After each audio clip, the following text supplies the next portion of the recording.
Reflexão do dia, Juízes 13. Passamos da metade do livro dos Juízes e agora vamos encontrar uma das histórias mais conhecidas, mais queridas e mais lembradas, sobretudo pelas crianças, em relação ao período dos Juízes. É isso mesmo, a história de Sansão, aquele que se tornou juiz, sim, um líder do povo de Israel, mas um líder bem peculiar, com uma história bem específica e algumas características inesquecíveis ao longo de sua trajetória. Mas eu queria destacar da história de Sansão, e não preciso entrar nos detalhes porque você conhece bem, o fato de que a sua história é a que melhor ilustra a postura do povo de Deus ao longo de todo aquele período conhecido como período dos juízes, que vai desde a conquista da terra prometida até o estabelecimento do reinado.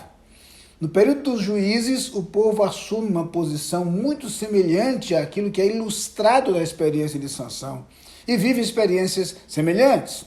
Só para lembrar, Sansão é prometido por Deus antes mesmo do seu nascimento. A partir de então é feito um pacto e um acerto para que ele seja tratado de forma especial. No entanto, o que marca a trajetória de Sansão é o fato de que ele se envolve com o povo filisteu, mais particularmente em relação a mulheres filisteias, e a partir daí ele começa a comprometer a sua relação com Deus, até que de forma emblemática a representação do seu compromisso é desfeita com o corte do seu cabelo, e essa história não dá para esquecer. A mensagem por trás de tudo isso, a mensagem de que no distanciamento dos projetos de Deus e no envolvimento com aquele povo, Sansão vai pouco a pouco corrompendo o seu projeto ministerial, comprometendo sua missão e sua função como juiz, até o ponto de perder os recursos especiais de que Deus lhe dotara para ser o líder que ele poderia ser. Deus chama alguém, Deus o capacita, Deus estabelece um pacto, mas à medida que este líder convocado por Deus se distancia dos projetos de Deus e abraça seus próprios caminhos, ele vai perdendo não apenas o ministério e a liderança, mas sua capacidade de relacionar-se com o próprio Deus e os recursos de que Deus lhe supriu.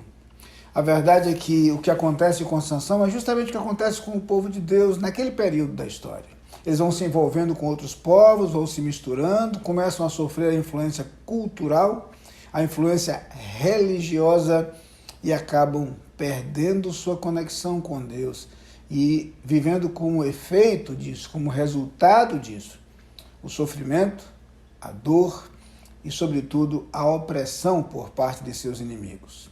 A história de Sansão resume justamente aquilo que acontece ao longo desse período dos juízes reiteradas vezes.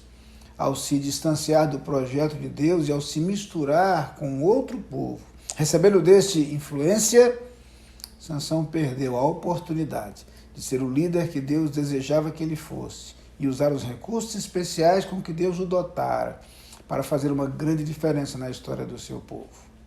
Deus nos proporciona capacidades e recursos. Deus nos deseja realizando a sua vontade onde Ele nos tem colocado. Mas por muitas vezes a contaminação e o comprometimento pode trazer prejuízos terríveis para a nossa vida. Quero terminar lembrando o sábio conselho com que nós temos as palavras do primeiro salmo apresentado na Bíblia. No Salmo 1, nós aprendemos que bem-aventurado é o homem que não anda segundo o conselho dos ímpios, não se detém no caminho dos pecadores, nem se assenta na roda dos escarnecedores, antes tem o seu prazer na lei do Senhor, e na sua lei medita de dia e de noite. Seja este nosso compromisso. Caminhemos em direção ao projeto que Deus tem para a nossa vida. Amém.